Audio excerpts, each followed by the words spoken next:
ঢাকা বিশ্ববিদ্যালয় ক্যাম্পাসে পরবর্তী নির্দেশ না দেওয়া পর্যন্ত সব ধরনের রাজনীতি বন্ধ ঘোষণা করা হয়েছে। 19 সেপ্টেম্বর রাতে ঢাবির প্রশাসনিক ভবনে উপাচার্য লাউঞ্জে অনুষ্ঠিত জরুরি সিন্ডিকেটে এই সিদ্ধান্ত নেওয়া হয়।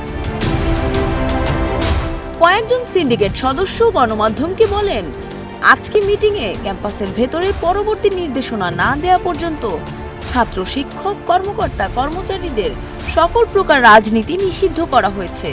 তবে ক্যাম্পাসের বাইরে রাজনীতি করা নিয়ে আলোচনা হয়নি।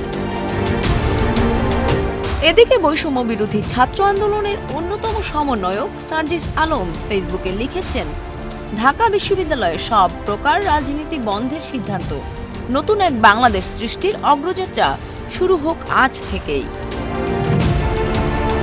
সংযুক্তা শুভ্রা, দেশ রূপান্তর।